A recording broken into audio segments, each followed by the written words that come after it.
maksud bernama Barrow, sebuah kota kecil yang terletak di wilayah Alaska di bagian paling utara. Dikelilingi hutan belantara sejauh 129 km yang mana membuatnya terasing dari dunia luar, serta setiap musim dingin, Barrow akan mengalami malam yang panjang selama 30 hari. Ya, ini adalah hari terakhir bagi mereka melihat matahari sebelum kegelapan total dimulai. Seorang tokoh utama kita yang berprofesi sebagai sheriff bernama Eben Olsen dan rekannya Billy Kitka sedang memeriksa suatu penemuan aneh berupa telepon satelit yang hangus terbakar di atas tumpukan salju. Dan ini mengakibatkan kota tidak memiliki akses komunikasi dengan dunia luar. Sebagian besar orang-orang pergi meninggalkan kota untuk menghindari masa isolasi selama 30 hari. Sisanya memutuskan akan menghadapi sembari menikmati libur panjang dengan bersantai. Salah satu yang pergi adalah istri Eben, yaitu Stella, merupakan seorang staf di Dinas Pemadam Kebakaran yang melakukan pemeriksaan ke cabang-cabang. Kini Stella dan Eben sedang berada di ambang perceraian. Sebisa mungkin Stella menghindari Barrow dengan menjadikannya giliran terakhir untuk diperiksa lalu segera pergi agar tak bertemu dengan Eben. Karena tidak ingin ketinggalan pesawat, wanita itu pun segera bergegas menuju ke bandara. Namun sangat disayangkan, terjadilah kecelakaan sehingga mau tidak mau Stella harus meminta bantuan Eben.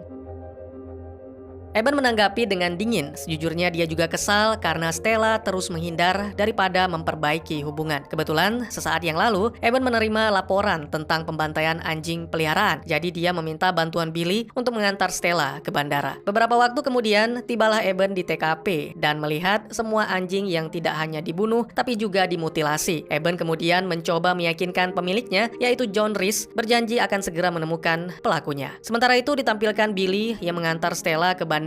Sayangnya, saat tiba di sana, diketahui pesawat telah lepas landas dan bahkan bandara telah ditutup. Ya, mau tidak mau, Stella harus menerima bahwa dirinya terjebak di Barrow selama 30 hari ke depan.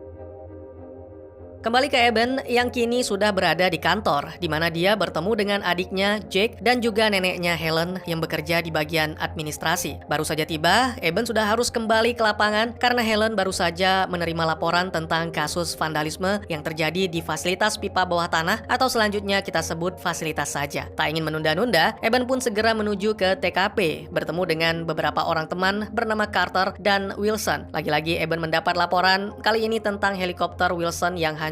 Hal ini membuat Eben menyadari sesuatu bahwa ada oknum yang mencoba memutus setiap akses dengan dunia luar.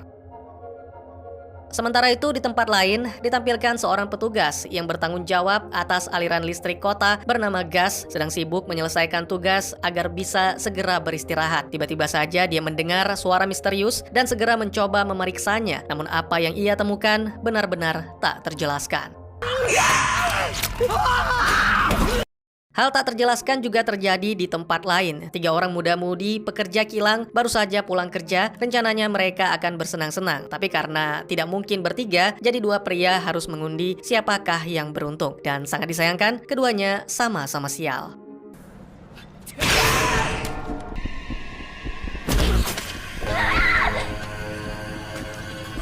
Adegan berpindah ke kafe, di mana pria lusuh yang kita lihat di awal video sedang memesan minuman surga dan juga daging mentah. Suatu pesanan yang aneh yang tak bisa dipenuhi oleh pelayan bernama Lucy. Itu membuat si pria marah dan mencoba bersikap kasar. Beruntung sheriff datang menghentikan. Dan ya, tidak hanya sheriff, tapi juga Stella datang membantu ketika nyaris terjadi perkelahian antara Eben dan si pria misterius.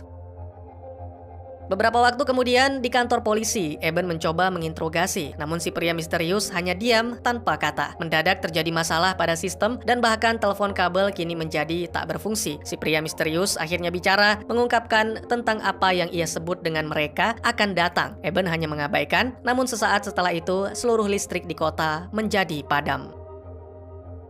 Tak ingin larut dalam kebingungan, Eben pun berinisiatif mendatangi kantor gas demi mendapatkan penjelasan tentang masalah ini. Sayangnya, ketika sampai di sana, yang ditemukan Eben hanya kepala gas yang menancap pada tiang. Segera Eben kembali ke pusat kota dan menghimbau para penduduk agar tetap di rumah serta mempersiapkan senjata untuk berjaga-jaga. Eben belum bisa memastikan apa yang mengancam, tapi dia akan terus berusaha untuk memastikan semuanya tetap aman. Adegan kemudian menampilkan rumah John, di mana John bersama istrinya Ellie sedang menyiapkan makan malam. Alangkah terkejutnya mereka ketika seorang pria menerobos masuk lewat jendela, matanya merah, gigi-giginya tajam bagai paku. Segera pria mengerikan itu menyeret Ellie. Tentu saja John tidak tinggal diam, namun sangat disayangkan upaya John menyelamatkan Ellie hanya berakhir dengan kegagalan. Kembali ke kantor polisi, Jake yang terpancing mencoba mendekati pria misterius sampai akhirnya tertangkap. Beruntung Eben kembali tepat waktu untuk menyelamatkan adiknya. Eben menduga bahwa pria itu mengetahui sesuatu tentang pembunuhan gas, namun ketika diinterogasi, lagi-lagi pria itu hanya diam tanpa kata. Eben dan Stella kemudian sepakat untuk mencari sendiri dengan pergi meninggalkan kantor polisi. Sepanjang perjalanan, mereka merasakan adanya keanehan sehingga menghentikan mobil. Pada momen ini, Stella melihat sesuatu dan segera mengajak Eben untuk kembali ke dalam mobil. Saat mereka beranjak pergi, tiba-tiba saja seorang pria ganas menyerang.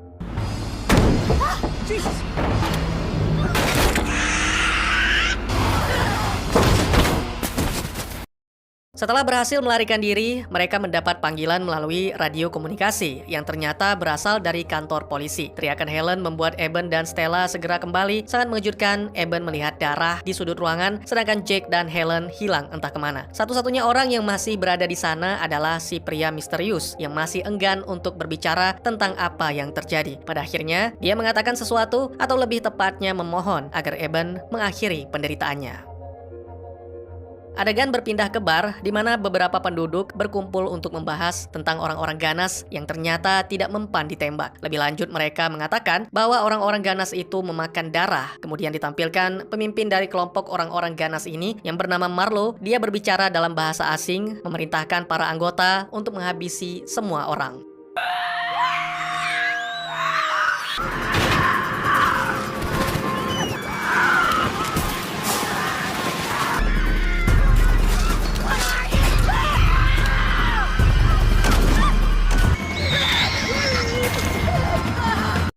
Kembali ke Eben dan Stella yang meninggalkan kantor polisi dan kini keduanya berada di kafe. Ternyata Jake juga berada di sana sehingga membuat Eben merasa lega. Namun di samping itu, keduanya sama-sama berduka karena mereka kehilangan Helen yang telah dimangsa. Eben kemudian mengajak semua orang menuju ke satu-satunya tempat aman meski untuk sementara, yaitu ke rumah salah satu warga yang telah pergi bernama Charlie. Meskipun menerobos rumah orang adalah tindakan hukum, tapi Eben terpaksa mengizinkan karena ini demi keselamatan para penduduk. Saat yang lain bersembunyi, Eben dan Stella keluar untuk mencari senjata yang bisa memperlambat orang-orang ganas. Sayangnya, dalam perjalanan mereka diserang lagi, bahkan kali ini mobil Eben dibuat terbalik. Lalu segera Eben dan Stella diseret keluar.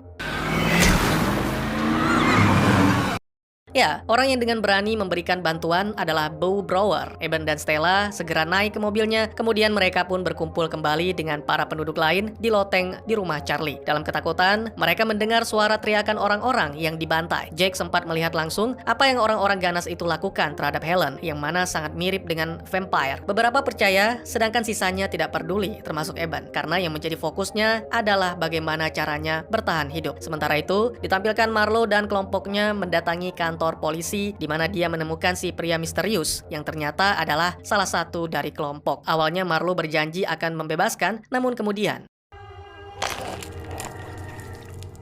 kembali ke Eben dan para penyintas setelah terjadi sedikit pertengkaran karena Doe merasa panik dan berpikir tidak aman berada di sana. Eben akhirnya dengan bijak memutuskan saat badai salju terjadi, mereka akan mengumpulkan persediaan makanan terlebih dahulu di pusat perbelanjaan lalu pindah ke fasilitas. Namun itu semua tidak bisa dilakukan tanpa pengalihan. Pada hari ke-7, mereka tiba-tiba saja dikejutkan dengan suara gadis yang berteriak minta tolong. Diketahui bahwa gadis itu adalah salah satu teman Jake. Meskipun mengetahui itu adalah perangkap, tapi Eben tetap berusaha untuk menyelamatkan gadis itu. Sayangnya, upaya tersebut sia-sia. Para vampire kecewa atas ketidakberhasilan si gadis memancing warga dan kemudian memangsanya.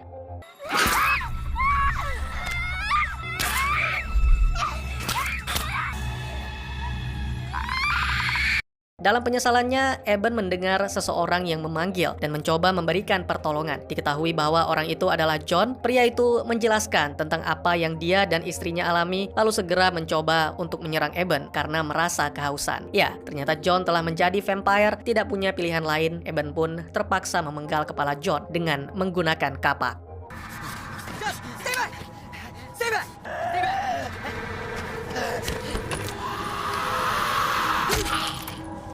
Eben kemudian kembali ke loteng dan tidur karena mengalami kelelahan. Tak lama kemudian, saat yang lain sedang tidur, ayah Wilson yaitu Isaac yang mengalami demensia mencoba melarikan diri untuk mencari istrinya yang telah meninggal dunia. Wilson dan Stella segera menangkapnya, namun tak lama kemudian pria tua itu berhasil kabur lewat jendela kamar mandi. Mengetahui hal ini, Wilson pun segera menyusul mengabaikan larangan Stella. Di saat yang sama, Eben terbangun dan tiba-tiba saja salah satu vampire masuk ke dalam rumah. Beruntung Eben segera menarik Stella untuk bersembunyi dan di saat-saat terakhir terdengar teriakan Wilson yang memanggil ayahnya sehingga vampire pun memutuskan untuk pergi. 18 hari telah berlalu, Eben dan yang lainnya masih bertahan di loteng dengan persediaan makanan yang sudah benar-benar habis. Terdengar kegaduhan di atas atap yang tentunya adalah ulah para vampire. Setelah keadaan benar-benar aman, semuanya pun sepakat untuk menuju ke minimarket pada badai salju berikutnya. Beruntung pada keesokan hari, badai benar-benar melanda dan mereka pun segera menjalankan rencana. Setibanya di sana, semua pun bergegas mengumpulkan makanan serta benda-benda lain yang mungkin dibutuhkan sesuai dengan arahan Eben. Tak lama berselang, mereka melihat seorang gadis kecil yang sedang asik memakan mayat. Menyadari keberadaan Eben dan yang lainnya, si gadis kecil pun segera melancarkan serangan.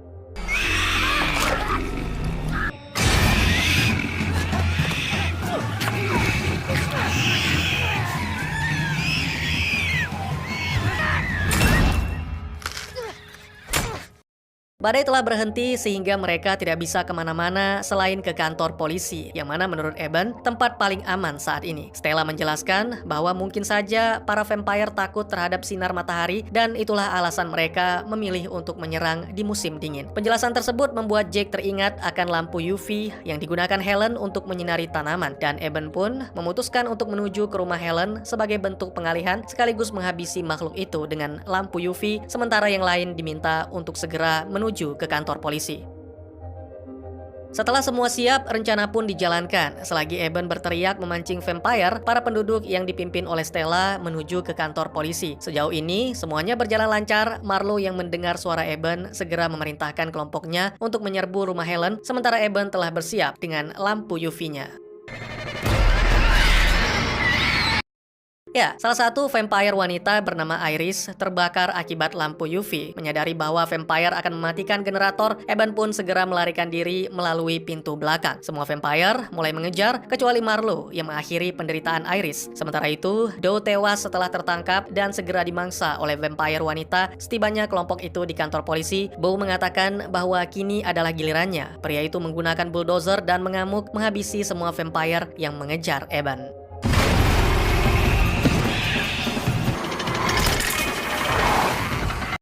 Setelah aksi brutal yang sangat menegangkan, Beau mengarahkan bulldozernya ke arah sebuah bangunan dan membiarkan semua vampire menyerbunya. Bukannya tanpa alasan, pria itu telah menyiapkan sekotak dinamit untuk menciptakan ledakan.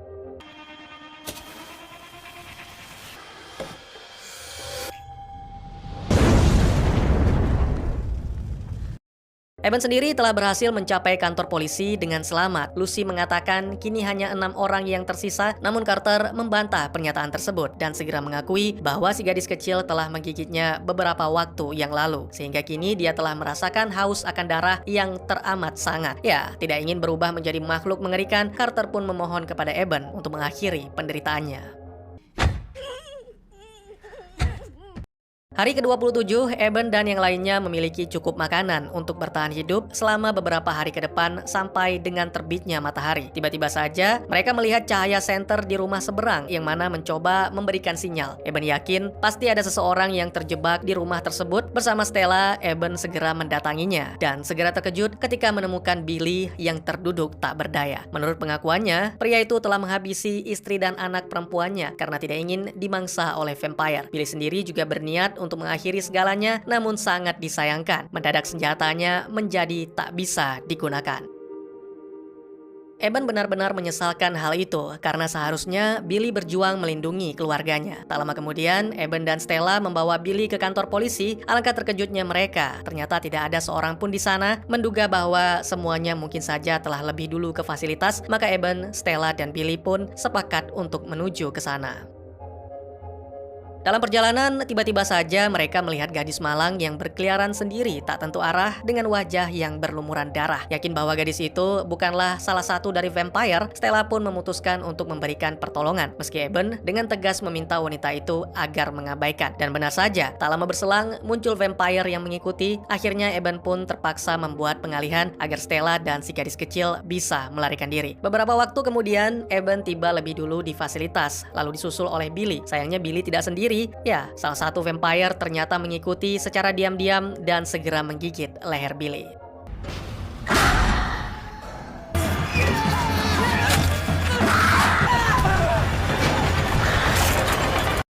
Seperti yang kita tahu, jika sempat tergigit, maka orang itu akan berubah menjadi vampire, yang mana tentunya secara perlahan Billy juga mulai kehilangan kewarasan, sehingga mau tidak mau, Eben harus melakukan eksekusi terhadap mitranya. Beberapa hari telah berlalu, dan hanya tinggal beberapa jam sampai dengan matahari terbit. Jika mereka berhasil bertahan, maka besok pagi mereka akan terbebas dari ancaman vampire. Sementara beberapa orang terlihat lega, Eben masih mengkhawatirkan Stella yang masih belum ada kabar, serta tetap bersiaga mengawasi kelompok Marlowe yang masih berkeliaran. Marlowe mengatakan kepada anggotanya bahwa satu-satunya alasan mereka bisa bertahan hidup selama ini adalah karena tidak meninggalkan jejak, sehingga manusia hanya menganggap mereka sebagai mimpi buruk. Oleh karena itu, segera Marlowe memerintahkan semuanya untuk membakar seluruh kota sampai tak bersisa.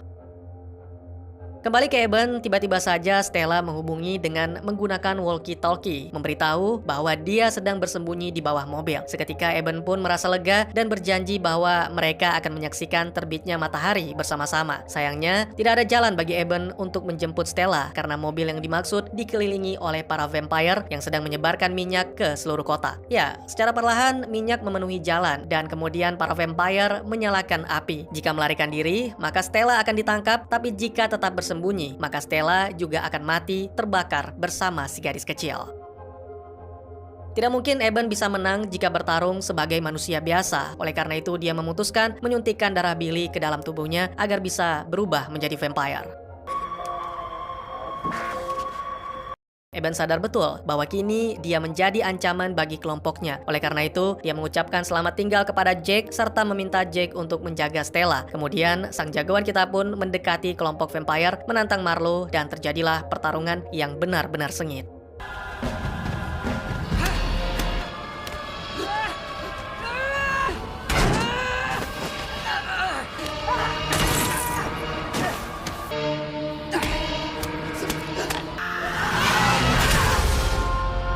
Pada akhirnya, Eben berhasil menghabisi Marlowe dengan suatu serangan yang sangat mematikan. Hal ini membuat para vampire lain merasa ketakutan dan segera melarikan diri. Film pun ditutup dengan menampilkan para penduduk lain yang mulai keluar dari tempat persembunyian bersamaan dengan terbitnya matahari. Sedangkan Eben menepati janji kepada istrinya Stella untuk menyaksikan terbitnya matahari bersama-sama.